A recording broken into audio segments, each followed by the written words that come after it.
You know, I don't watch And enough we're Columbus back Blue with this. Jackets games, but tonight was must watch, and it was a truly beautiful tribute to Johnny and Matthew Gaudreau. I really can't imagine anything better than this. It started off with players, both teams wearing Gaudreau's number 13 at warm-ups. Then on the broadcast, we got just a beautiful, beautiful video for Johnny and Matthew Gaudreau. Really a tearjerker. You know, when we watch sports and we follow these athletes, we only know a very small part of their lives. Tragedies like this kind of remind you of all the people connected to and behind these players, everything that goes beyond the game. And yeah, hockey was definitely important to both the Gaudreau brothers. It was probably the single driving force in their life behind their families, but even your time in the NHL was only supposed to be the first part of your life. Anyway, it was just heartbreaking to.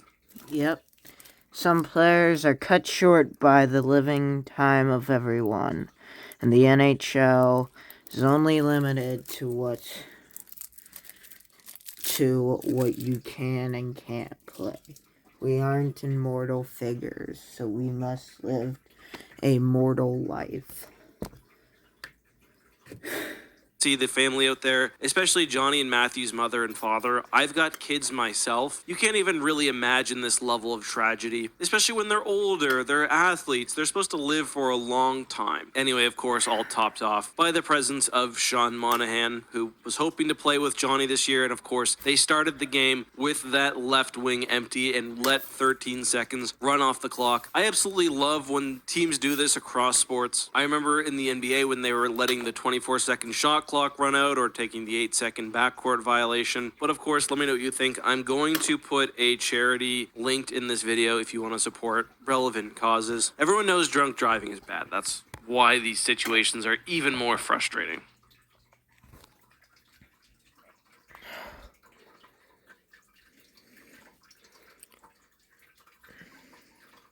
It's Mothers Against Drunk Driving.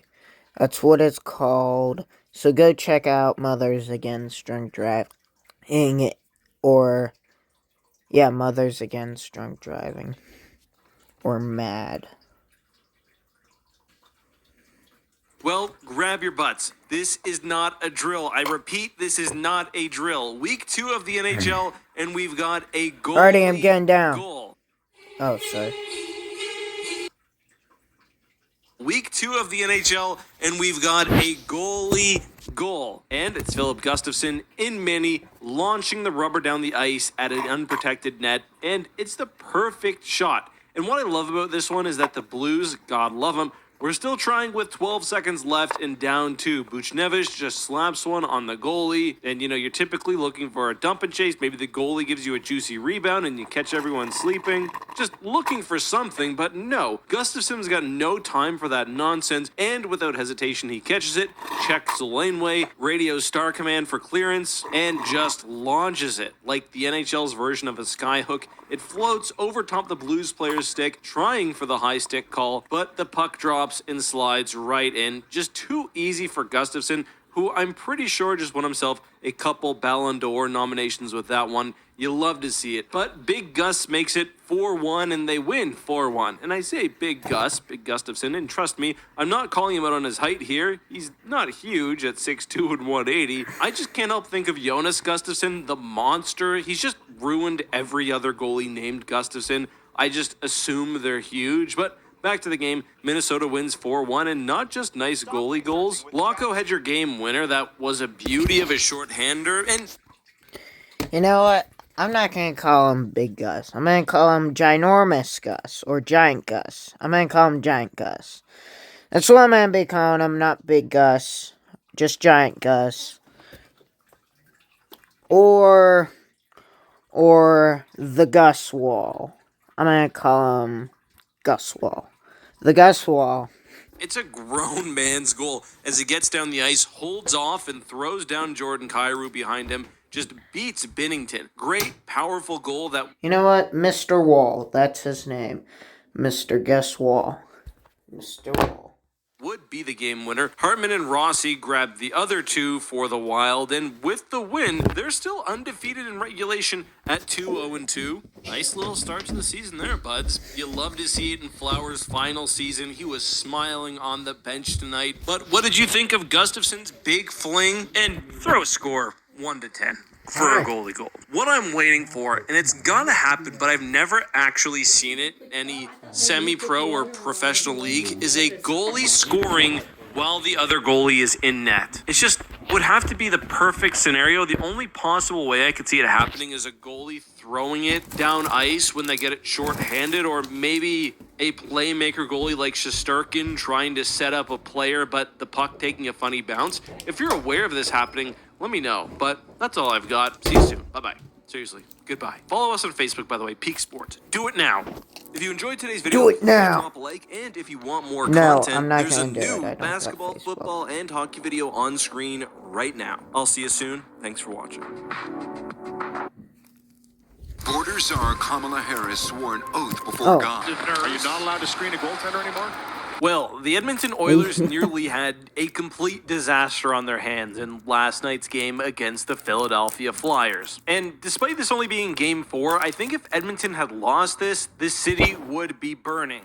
It all started in the first 20 when Matvei Michkov scored his first ever NHL goal, but Edmonton would challenge it. I honestly thought there was a decent chance this would come back, as to me it looked like Michkov was pushing not just the puck, but also the goalie's pads. However, the goal would hold up, and Edmonton would lose not just their challenge, remember that later, but also get assigned a penalty. Edmonton would kill that one off, but almost immediately after, Perry would take a pretty soft one coming off the bench, and Michkov would get his second NHL goal, doubling the Flyers' lead. To make things worse, the Oilers would then score, but it would be called back for goalie interference. This one I fully didn't agree with. The player is out of the crease, he's screening the goalie, but I don't see him making real contact. Like, I think the overhead shot is pretty clear. Yes, at one point he bumped.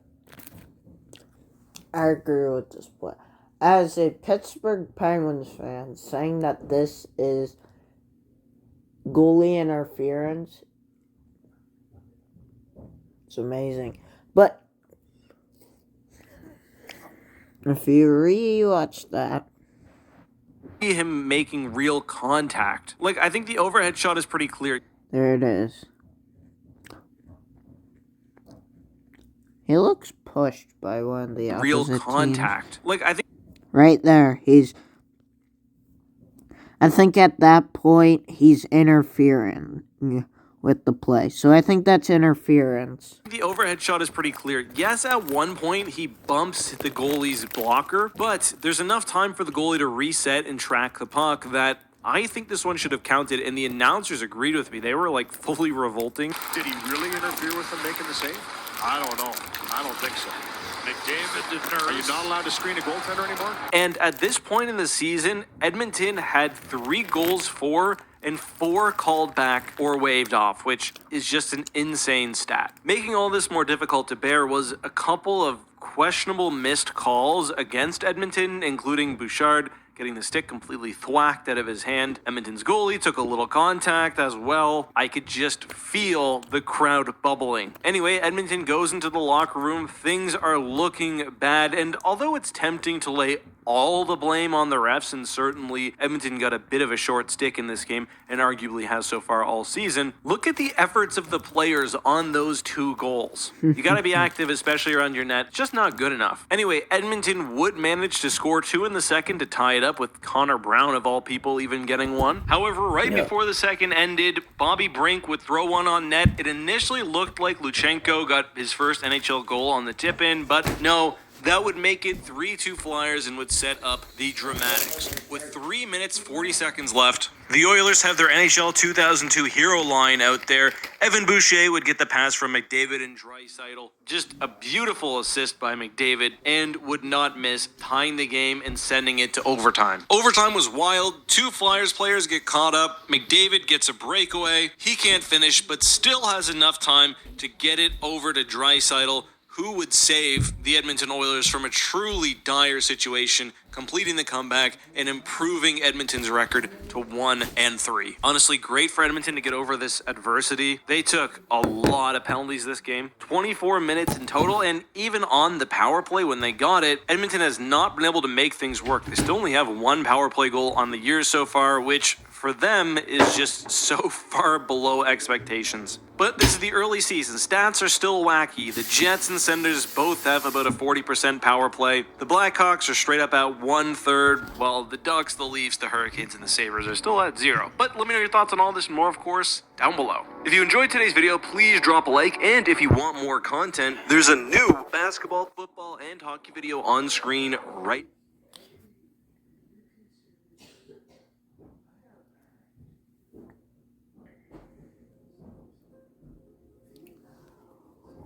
A text like this might all. Sydney, oh Sydney, you always amaze me. Wednesday night against the Sabres, Crosby recorded an assist and became the 10th Sidney Crosby since 2005. player in NHL history. In the NHL hit that since 2005. 1,600 point mark. And as a kid who grew up in Nova Scotia, just minutes away from Cole Harbour, you already know I love to see it, and hopefully you did too. Since watching him play at the Metro Center facing the Mooseheads, as a member of Rimouski, to not only hitting 1,600, but becoming the 5th fastest player to do so. Obviously, you got Gretzky and Lemieux ahead of him, then Marcel Dion, Old Man Yager, still playing at Kladno at 52, by the way, and then it's Sid. That's it. That's it in NHL history. We already knew, everyone knew before tonight, that Sid was an all-time player, but he keeps cementing himself in the history books, and it's been so fun to watch. But aside from the Sidney glazing, there was...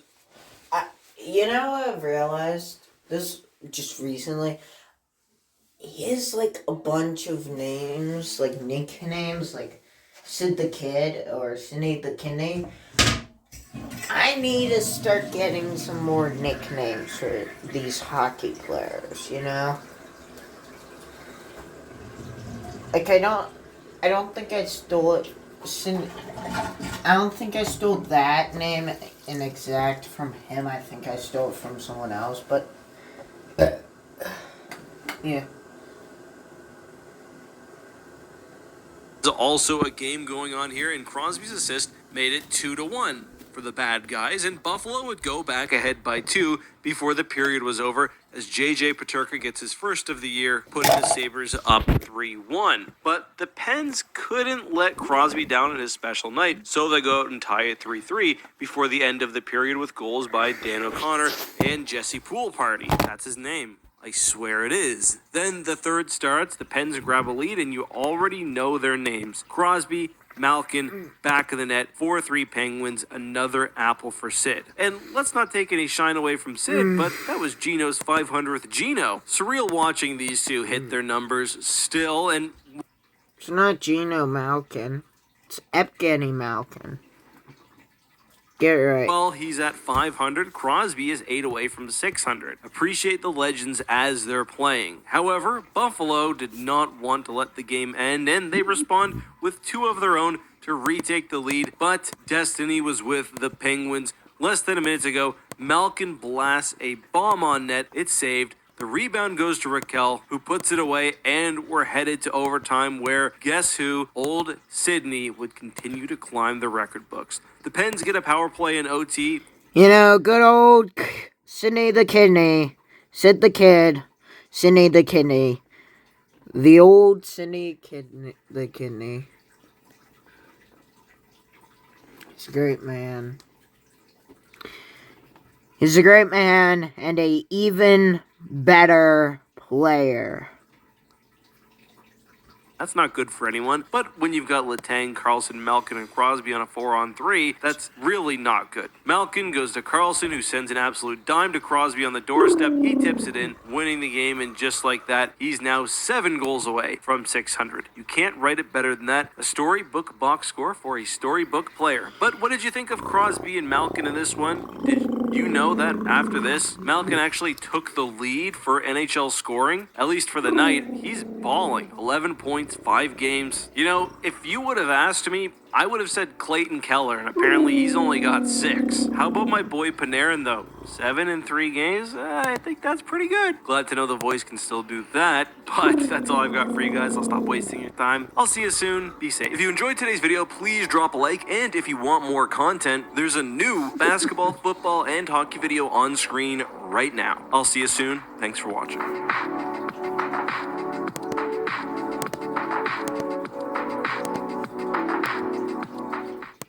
I know Kamala Harris will protect my rights and stop a national abortion ban. She's the only choice for me. The Wooble sent me some crochet kits to try out, and I've never used a kit like this before, so I'm really excited to see how it goes. Of course, I had to pick Fred the dinosaur. He is adorable. No, it's not. It's not adorable. It's cute. Well, you don't see this very often. Up 5-2 in the third, 10 minutes to go, everything's cool. No, everything's not cool. The new bench boss of the Toronto Maple Leafs, Craig Berube, pulls his best Nick Saban, calling a timeout and just laying into his team. Not the best lip reader on YouTube, I don't pretend to be, but you don't have to be to see him chewing out the boys with a couple of big F-bombs. He just gives them a good, let's get to work, let's gain the offensive zone, let's go to friggin' work. Wake the clock up. And while you might think, geez, is that a bit much for game 4 of the year when you're up 3? No, I don't think it is. In fact, I think it's exactly what the Leafs have needed the last few years. A coach that will not only call you on your BS, but know when and how to right the ship. So many times it feels like something happens to the Leafs and they just take like psychic damage. It's already too late. But this is perfect. They were up 5-0. Berube leans into them and they wake up and finish out the game without letting up another goal. And they even score one more, making it a 6-2 win. You gotta love this as a Leaf fan. You don't have to watch an Amazon special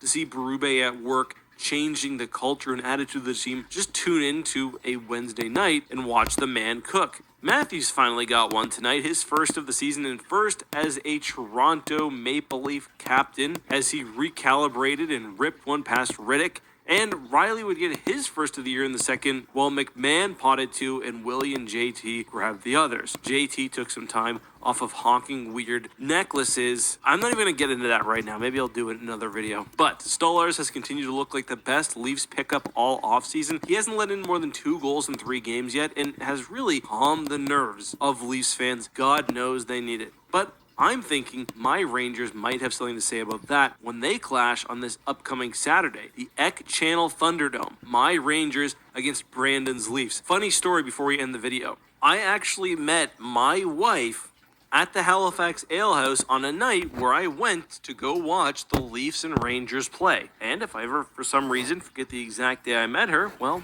I know it was November 2014. The Leafs and the Rangers played. The Rangers lost, and wouldn't you know it, November 8th. Nearly a decade ago, and yes, Brandon was out with me that night. He'll probably be very, very happy to learn that Leo Komarov scored the game winner. But well, the Vancouver Canucks are finally off the floor and on the board as they get through a battle with the Panthers. And it's JT Miller in OT as Quinn Hughes takes it over the line, retreats and gives it to Miller. JT just puts it in as he walks past Lindell and rips it. A perfect shot, top cheese, as he puts the Canucks back, or for the first time, I guess, in the W column. Do you like Florida cheese? likes to run a 3-forward lineup for 3-on-3 overtime. All offense, no defense, all gas, no breaks. And you know what? When you have Barkov in your lineup, it doesn't look totally foolish, but he's still out. And the 3 forwards they were running were Reinhart, Lindell, and the rookie 21-year-old Samoskevich. And end up firing in Paul Maurice's face as the Cats are toast. And even though the season just started, it felt like Vancouver was really, really waiting for this win. And they're finally on the big boy board with 2 points as they leave Nashville and Colorado as the most disappointing teams in the league, especially Colorado. Like, that team defensively seems to just be completely imploding. I saw a stat today that Colorado was first in power plays and last in penalty kill, which is not ideal. As I was recording this, Nashville was losing another one to the Oilers, and I came back to say, yes, they did lose, so they're 0-4 as well. It's just kind of crazy, and maybe it's the overabundance of NHL media, but it feels like there's so many teams teams who have been having must I got wins an early idea. on in their season. But Canucks fans no longer have to worry about being compared to those two anymore. They've got their first W. Someone create this. Past videos of Johnny Gaudreau and Matthew Gaudreau. Or more modern ones. And just put in the background, I got you, babe. Someone do that for me. So, I'll repeat what I said. The two Gaudreau brothers, Johnny Aki and Matthew Gaudreau, Jonathan Gaudreau and Matthew Gaudreau together and play I Got You, Babe in the background.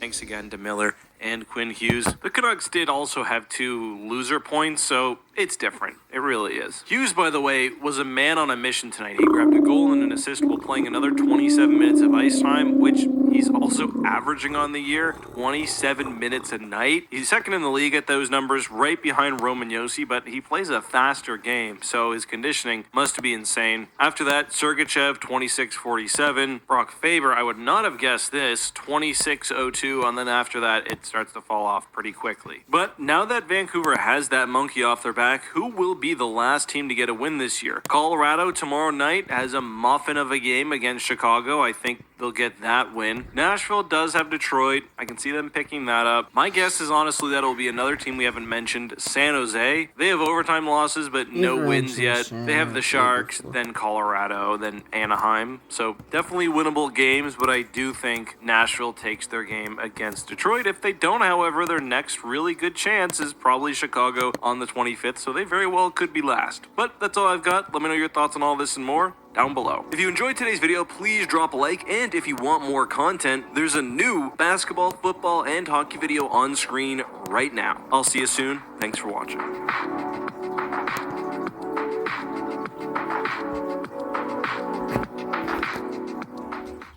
The United States.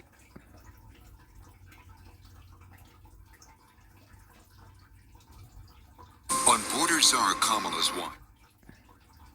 In 2022, Dave McCormick ran ads saying McDavid finally scored, and things are looking up in oil country. Let's talk about it. The Edmonton Oilers are slowly righting the ship, and wouldn't you know it, when you're not letting up 6, 5, or 4 goals a game, you got a good chance of winning. Edmonton has let up just 5 goals in the past 2 games, and is actually starting to score. Remember that crazy stat I wheeled out? After the first period of Game 4, the Oilers had more goals called back than they had goals scored. Today, I thought in their game against Nashville, the Oilers looked like they should against a team of lesser quality. No offense, Nashville. And what does that mean? I take offense. Brett Kulak, 2 Genos. But we're finally talking about Nashville. Yes, I think the Oilers are better than the Predators. I think that oil can be very slippery on Predators like Tigers. And so, oh, sorry. I got kind of tasked. Yeah, I think McDavid and Draisaitl and I think like people like Connor Brown.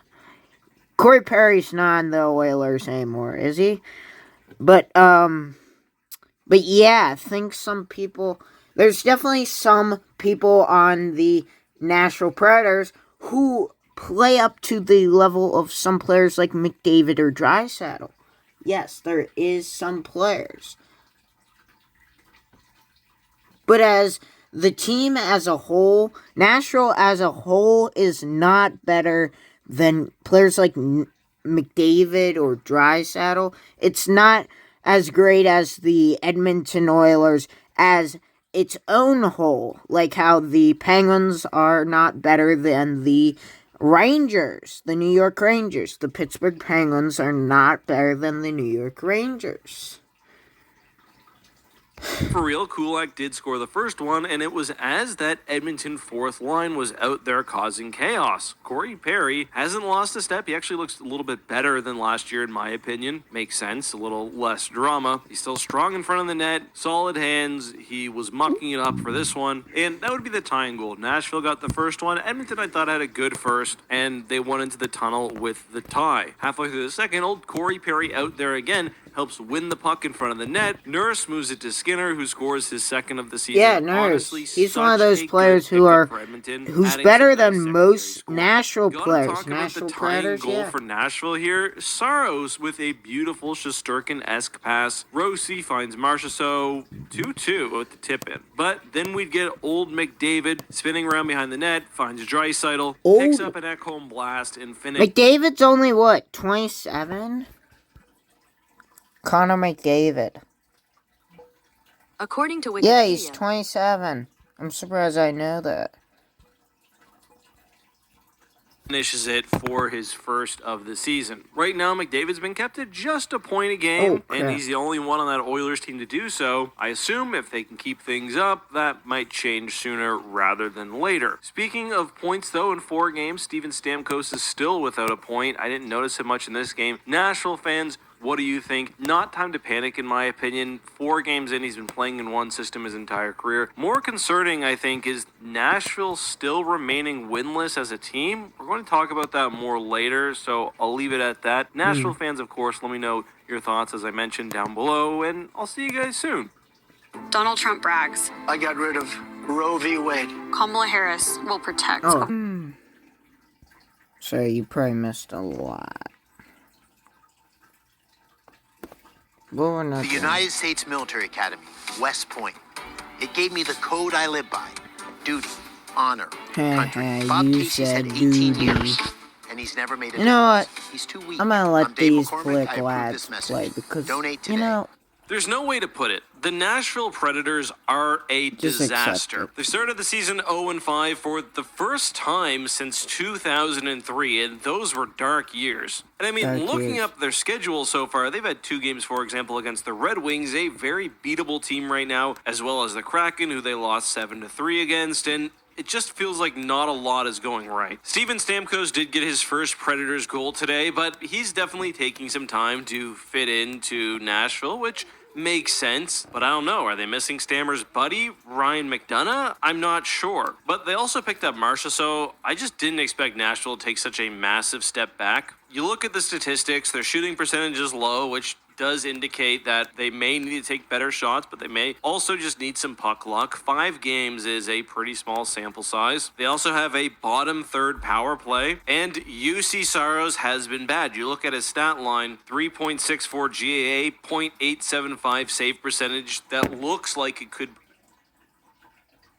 the numbers thrown off by a couple of bad games, but he's not passing the eye test either. Anyway, Nashville would go up early in their game today against Detroit. They'd even go up 2-0, but the second goal would be called back. Then Tarasenko grabs one from the high slot, making it 1-1. Next, Saros can't track a rebound, and it gets across the crease. 2-1 Red Wings. Stammer would nearly get on the board, but Alex Lyon would absolutely rob him with the stick. But on a very similar play, this time 5-on-4, Stammer would hit it from the dot, love his first goal you. with the Preds, and that would make it 2-2. But then a very, very soft one from Saros makes it 3-2. That would be the game winner. And the Red Wings would bring it home with the empty netters. And that was the game. That's the situation with Bye-bye. Nashville. Overall, a bit of a disaster right now. But I do have to give credit to Nashville fans. I mean, they're still showing up. One of the more underappreciated fan bases in the NHL. I hope things can Maybe turn Dave around, isn't but my I don't know. room, then. Not too many teams who start off 0-5 end up making the playoffs, which that was definitely Nashville's goal this year, especially picking up the pieces they did in the offseason. Let me know your thoughts down below. Discussing whatever you found on your phone. All right, have a good one. Thanks. Bye. Bye. So no activities this weekend. Wow, that's nice. Huh? Always fun to see your goalie get fired up with a case of the Zoomies after an OT win and after Saturday night's win against the Flames. Joey must have sprinted from his net as he's the first one down to celebrate the game winner with the boys. But oh no, down goes Joey. He just bounces off the celly pile and he's down for the count. Absolutely hilarious, but you love to see the enthusiasm from the guy after grabbing a massive win, and it's all good, of course, as Joey Daccord is in fact okay. Jared McCann hanging around to give him a hug. After the game, they asked Joey what was going on there, and he said, "I had the zoomies." What was going through your mind when you found yourself? I caught the zoomies. Got excited. We won. Let's go. That's pretty much it. Why are goalies always like this? I don't know, but I do appreciate it. And it was a great win by Seattle. They're the first team to steal a single point from Calgary, and they took that point after Blake Coleman got the Flames on the board on the PP. Just an ugly one to give up. That was Joey's fault, but he tightens the ship until Chandler Stevenson finally gets his first as a Kraken well on the power play themselves. And we get a nice old one-timer Clapperoni tied up, and it was just a good old goalie battle the rest of the way. No scoring in the third, which brings us to overtime, where Captain Jordan Eberle slings it in after Kadri coughs it up. Bad play. You got to at least dump it out if you're getting closed in on like that. Then, of course, you know the rest with Joey's jump. And that's also Eberle's 5th goal of the year. That C is not weighing him down. Maybe this is the season he finally gets back to potting 30. He hasn't done that since his 2nd year. But I love Eberle. He was like that supposed new generation of Oiler alongside Taylor Hall and the boys, which obviously never worked out. But what do you think of Seattle so far this year? And how about Joey's flop? What grade are we giving that celebration? Let us know below. If you enjoyed today's video, please drop a like, and if you want more content, there's a new basketball, football, and hockey video on screen right now. I'll see you soon. Thanks for watching.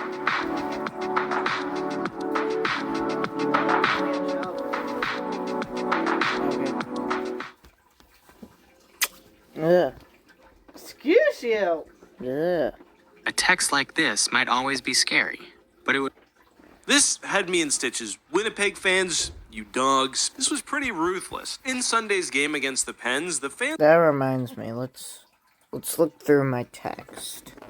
Let's see. You know, when you get text from, like, Google, like, these 3 texts, like, it's pretty scary, you know? I was gonna show something else, but I don't have any of them. Chanting, political text. Where is Rutger? Like, they're like, you need to get out and vote, or you need to go register to vote, because this is the most important election. You are in a swing state, you're in the swing state of Pennsylvania, blah, blah, blah, blah, blah. And, you know, even though you may not know this about me, because I don't bring up politics in any other series than the President's AI series and my President's Podcast series. I think it's called President's Talk, but I'm just going to call it President's Podcast, because it's just presidents having a podcast, like, nah. But, Jonathan Aki, I'm sorry, we're not going to be able to get to you. And next man up, we're going to be doing you next month. We're going to be watching you next month. And Jonathan Aki, well, you're not going to get in the NHL series. Just simply like that. Eek is, because I watch Eek first for some reason.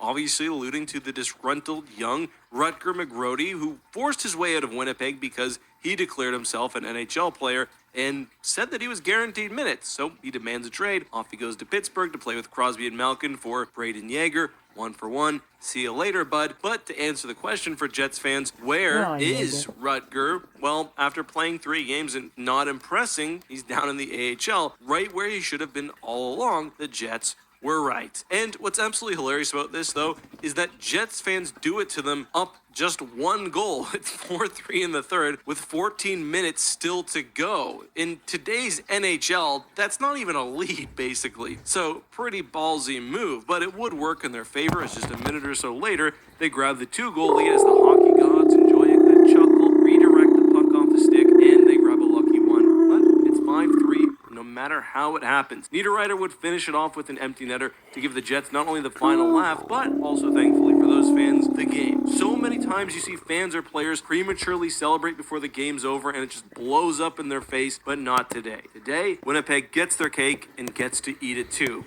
But what did you think of that anti-Rutger slander? Let us know your thoughts down below. And also, in the spirit of the season, who do you think has the most villainous fan base? Honestly, my Rangers have had such a tough run the past few years. Once a season, someone is sucker punching an away team's fan. It stinks. But I don't know, Philly, they just give me bad vibe. Let me know your thoughts below. If you enjoyed today's video, please drop a like. They give you bad vibes?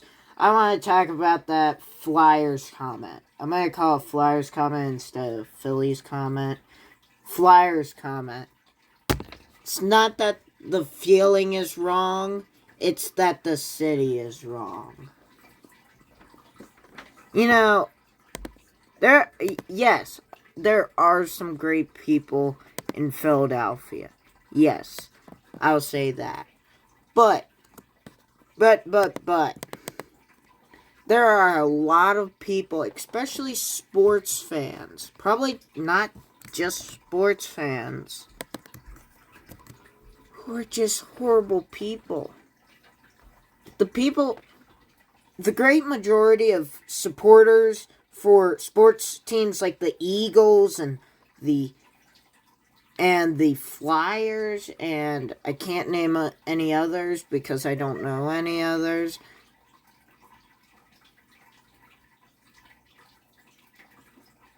I don't know. Does Philadelphia have a baseball team?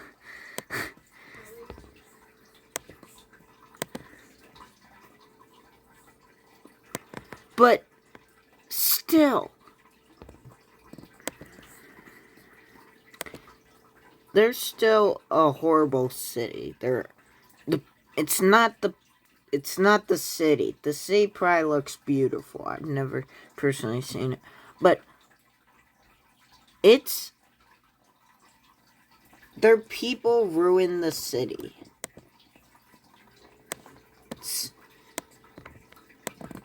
It's what some Democrats might say are the enemy from within. I'm just kidding. But seriously, if you haven't gone out to vote, go vote if you want. Especially if you're in a swing state like Pennsylvania or Georgia. Georgia's gonna go, yeah.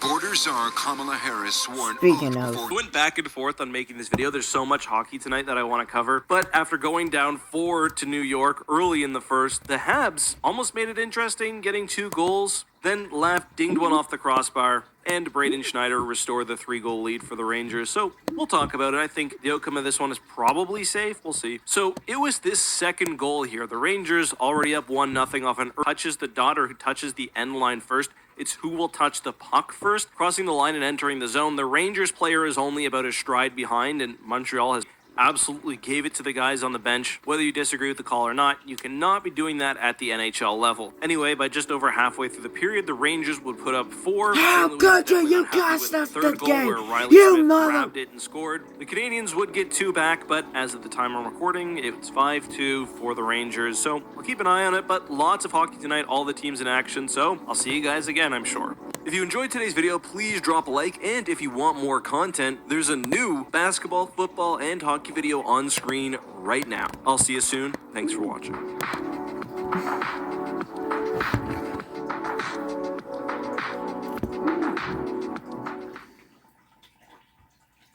Winnipeg Jets fans, how are you feeling right now? The Jets may never lose again. 6-0 to start the season, and remarkably, they've won their last 14 regular season games. And that streak is alive thanks to Connor Hellebuck. 40 seconds left in the game. The Jets up 3-2. The puck finds its way cross crease to Shen. Hellebuck with the sliding toe makes the save. Absolutely beautiful, and the Jets would go on, of course, to win the game 3-2. Connor Hellebuck right now is easily the Vezina favorite, though. I mean, we're only 5 games in, but after tonight, in 5 starts, Hellebuck has a 1.4 GAA and a .948 save percentage, which is just ludicrous. You know, we saw the guy's confidence last year, Did you even just when he say, got blown boy? up a couple times in the playoffs. You But anyway, got for me this game, smacked Brandon Saad upside with his the head, 500th boy. NHL point opened up the scoring. Pretty big rebound. I was just pumping Hellebuck's tires. Whatever. In the second, Pionk would throw one on net on the power play. Niederreiter would get a tip on it. Colin Miller on a nice teed-up slap shot from Perfetti would then make it 2-1, with Kyle Connor grabbing the third of the period after the St. Louis Blues imploded in their own end. Brandon Saad, 5 minutes into the third, would make it 3-2, but Hellebuck would stand strong from that point.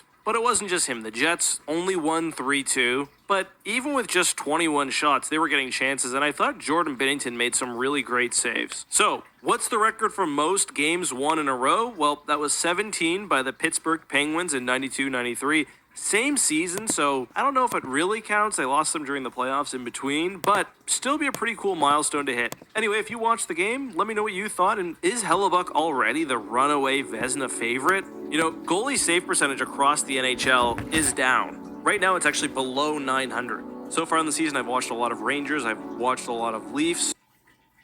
Dave McCormick made millions on Wall Street and outsourced Pennsylvania jobs.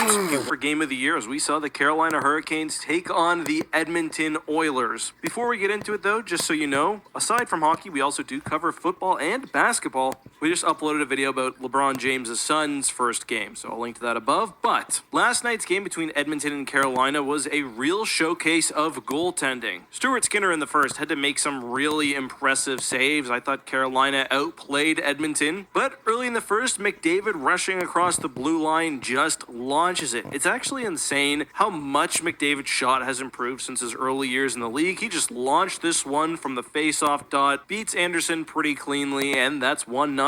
And things would only look better in the second because one of Edmonton's major issues so far this season has been their power play. It still only went 1 for 4 tonight, but right now it's a dreadful 10% on the season. They're only above the Stars, the Ducks, and the Sabres. You'd expect that to bounce up, but points are important. Anyway, Draisaitl would find McDavid. The first shot would get saved, but he'd poke it home on the backhand. 2-0 Oilers. However, in the third, Carolina would finally get through first on the power play. Skip at home, 2-1 to start the third. With 6 minutes left, Natchez would throw one on net. That's probably the weakest goal of the game for either goaltender, but that one definitely does sting. Skinner had essentially kept them into the game at this point, especially in the first, so I'm not going to be too hard on him. Edmonton, I thought, had most of the better chances in overtime, but right near the end of it, Natchez. There are some bright spots for the Oilers, specifically McDavid getting his goal scoring going, the power play finally connecting, and of course, the great play of Skinner. But they're definitely not playing like a contender right now, especially against good teams like the Hurricanes. Anyway, if you watch the game, let me know your thoughts on all this and more down below. I'll put a link on screen right now to the basketball video. Just click on it right there.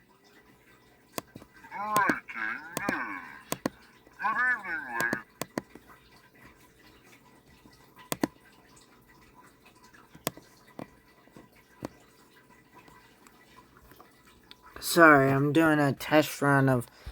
So I'm making a presidential 2024 scratch game. That's basically a summary. Okay, so we're doing this. Beyond the noise, a choice for your family. While Donald Trump promised... Four Nations tournament, and specifically the jerseys each team will be playing with. We also got a really cool comment from McDavid I want to talk about, but let's start with Canada. And you got... This is a big deal. You got a comment from Connor McDavid? Congrats, man. This is not... I don't normally congratulate people for comments, like getting comments. But Connor McDavid, that's a big deal. Congrats, man. I'm being serious. Congrats. Congratulations for it. No one has ever really gotten that. And for you to get it, that's just awesome, man. And I don't know, I don't hate these, but Canada has had so many cool jerseys This almost looks like something you could find at Canadian Tire, like the non-official Team Canada jersey you can wear during street hockey. I think internationally, Canada's done a great job of recognizing that sometimes minimalism with Canada's sharp colors, the red, the white, then often black, it just looks so good. So I'm not sure why they went with such a blocky approach here. I do like the textured look behind the maple leaf. Some of the World Junior jerseys have been doing that. I believe it was the 2018 Canada Olympic jersey. These aren't awful, but I think the USA and Sweden are both much better. I mean, Sweden's is essentially perfect. For the USA, I love the colors. I love the gloves. These are both great jerseys. And then for me, Finland is probably good as well. I think ranking them, the US and Sweden are clearly best. Finland's right in the middle. Then Canada's tournament 2-4 nations. I'm not even going to touch on the Russian aspect. I understand both sides, but I miss like the Young Guns team. I think a Team Europe really would have helped make this more interesting. But of course, the model for Team Canada is Sidney Crosby. When asked who should lead the team, McDavid said, obviously Crosby, and I love that. I mean, it was kind of obvious he'd say that. McDavid team right now, then Sidney Crosby. That's not an exaggeration. I'm not saying I'm not biased. I am from Nova Scotia. But Crosby has done it all. He plays pretty much a perfect game. Even in the questionable jersey, you loved it. He doesn't play a perfect game. No player plays a perfect game. He plays really good. He plays hockey really good. He's a really good player. He's like Bedard. He's like McDavid. Oh my God. I cannot speak like that. Okay. He's similar to players like McDavid or McDavid or Bedard.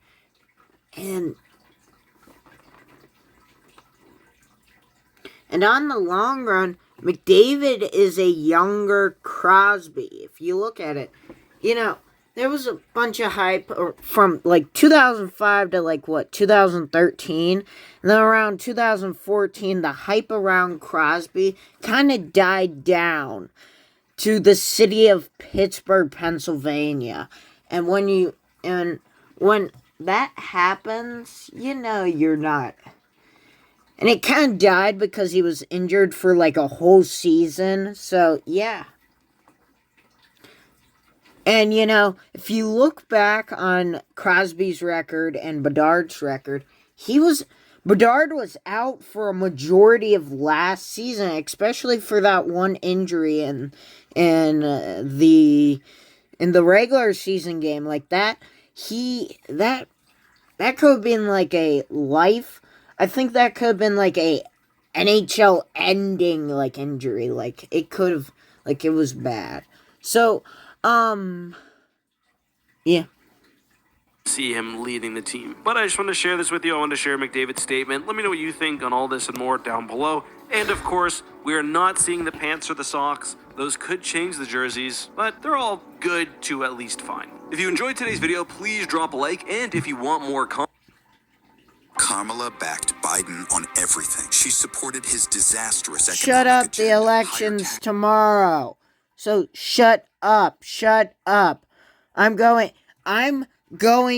to take a antenna and rip it out.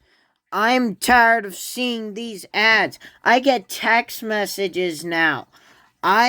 This is the first election that I actually get text messages because I didn't have a phone earlier. So I'm getting all these text messages I know that you're annoyed by this because I'm annoyed by this. Everyone's annoyed by this. And you get these ads, text messages, they literally just go back in their phone books. I'm going to go back in the day. And they use their rotary phones and they say, heck, we got this number on the phone book and we called this we used to know a person with these numbers. And then they take out the last four numbers and just type in some random numbers. These are not my four final numbers of my phone number. 2438. That's not a real phone number, so don't call it. And then they just and then they just put it into their phone, and then they say, hey, and SNL did a joke on it. This isn't like the top story of the, this isn't like the top story of the SNL one. It's the one where Kamala Harris, not Maya Rudolph Kamala Harris, like actual VP Kamala Harris. Soon I'm gonna be saying, well, you know. But, so, yeah. So, we're getting,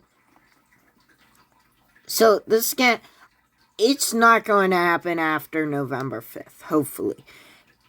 So, yeah. But with 3.5 minutes to go, Patty Kane gets the game breaker, banging in the go-ahead goal in the PP 4-3. Then, empty net, Red Wings ice it, or they almost do. Rasmussen gets the puck first, pots it in. The hit, but old Rassie is just too much of a man for Hughes, who bounces off like a fly and goes down. And there's just this beautiful shot of him standing over Hughes, and he's just chirping him. 7 seconds left in the game. But that is a bit of a woof for Jack Hughes here, who seems like he's usually on the right side of cool, but in this one he needed to take the L and walk, or at least $1.75. That's not even enough change to get you over the bridge in Halifax, and he tries to take down Rasmussen, who's Wait, what? 6'6", $2. You need money? You need money to get over a bridge? Why? Right over it.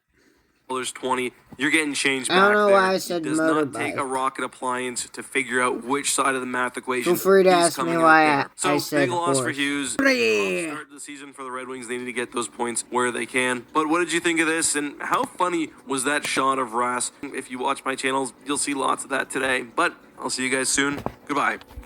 If you enjoyed today's video, please... You know what has been happening more recently, and I know why. You don't need a comment. Please don't comment why.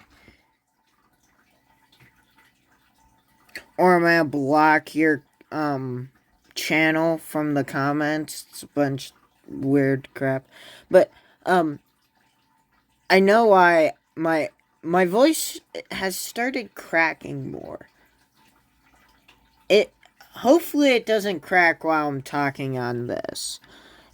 And and if it does, well, sorry. I'm gonna say it again. So if I say, I'm not going to say this twice, okay? The United States Military Academy. I West don't Point. care. It gave me the code I live by.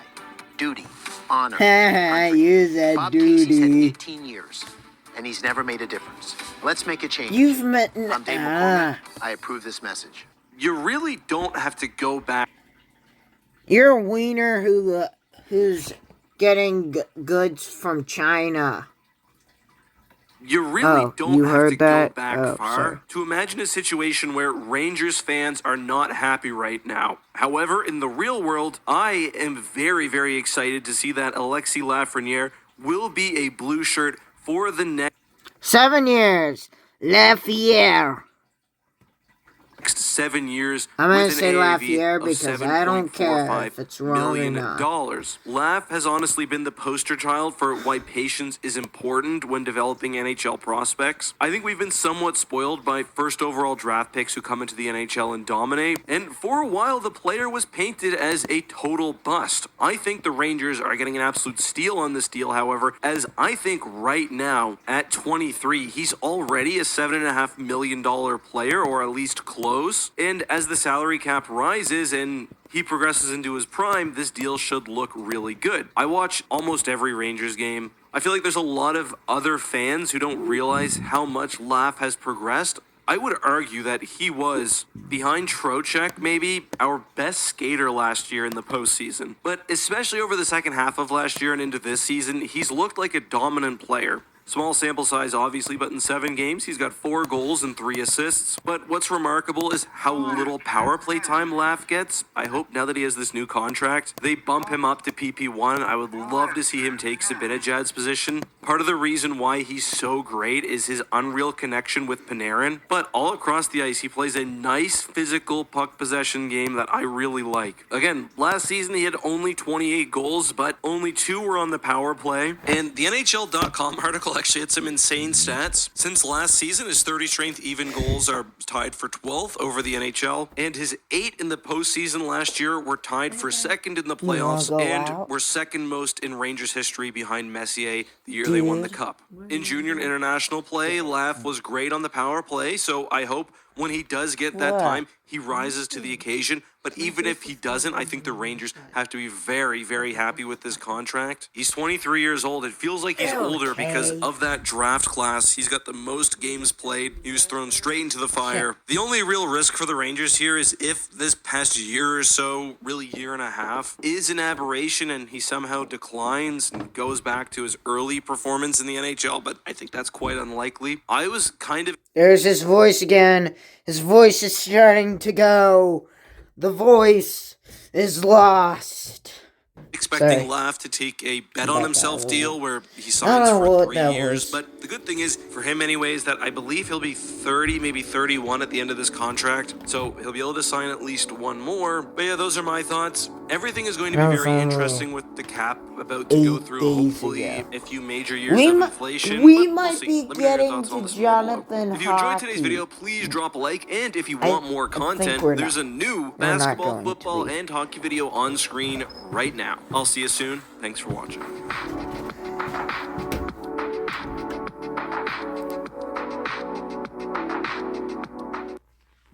Higher taxes, men and girls sports after 27 years of... Don't know at this point if you can call what's going on between the Leafs and the Boston Bruins a rivalry, because does Boston lose? I mean, not really. And tonight was a fun one. So to set the stage, the Leafs...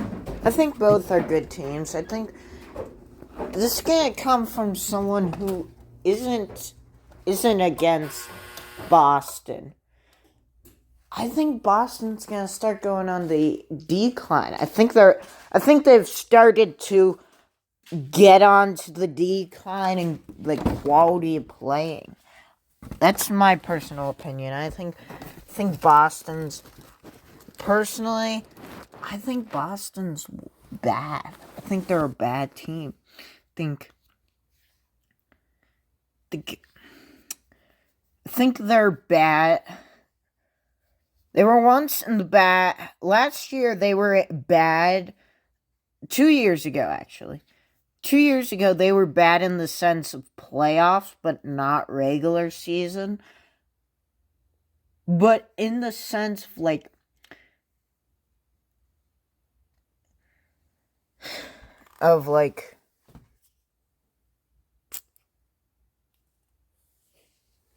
But in the sense of like playing in the regular season, they were good at. And today, yes, I think they can dominate. But I don't think they can dominate on the level of some teams like the Oilers or the Rangers, where they are dominated by smaller teams like the Penguins, the Philadelphia Flyers, and Washington Capitals, who have gone on a decline. Especially Pittsburgh and Washington. Pittsburgh was good in what? Pittsburgh was good before 2012, 2011. They were a good team as Crosby was young and, and you got other cities like Chicago. You got the Chicago Blackhawks where they got a great, not Connor Bedard. Connor Bedard's a great player, and I think they really handled the Patrick Kane situation horribly, You always think Patrick Kane, Chicago Blackhawks, like that. And then you say, well, he started going on the decline. That's why they traded him. Yeah. And once you realize, probably halfway through the season, and you need to make this call halfway through, because your team's going to be bad going to the end of the series towards the trade deadline. You can't make major trades. You can't do that, because if you do, if you do, that's not going to magically help your team, especially if you're like in 8th place in your division, like 7th or 8th, you're not coming back. They're down with a minute and a half left. Zone entry, Tavares to Marner. Marner, the Leafs' best player tonight, finds Matthews in front of the net. He tips it in. The game is tied. But jump ahead to overtime about halfway in. Matthews corrals a loose puck, brings it back to his net, puts the outlet pass out there for no one. Pasternak gets it. The puck ends up in the back of the Leafs net. And yes, some of this falls on Marner, who definitely did not get back to the bench for a change as quickly as he should have. But look at the shift chart on NHL.com. Riley, Marner, and Matthews played an absurd amount of time towards the end of the game, and they were obviously gassed. This is just a mental mistake that Matthews cannot make. He gives the game away here, and it's a shame because the Leafs wasted another spectacular performance by Anthony Stolarz, who's been such a surprise this season, at least for me. On the other hand, while I like the play of Stolarz and while I like the play of Mitch, he had 3 assists tonight, Nylander, he's just kind of floating around out there. And again, it shows with how Marner and Matthews are being worn down in the last few minutes. Leafs had opportunities early on, half a minute of a 5-on-3, but Swayman also had a great game tonight. At the beginning of the second, however, Matthews took over. He breaks to the net, throws it on. Nice. Also nice and physical. Picks up the rebound.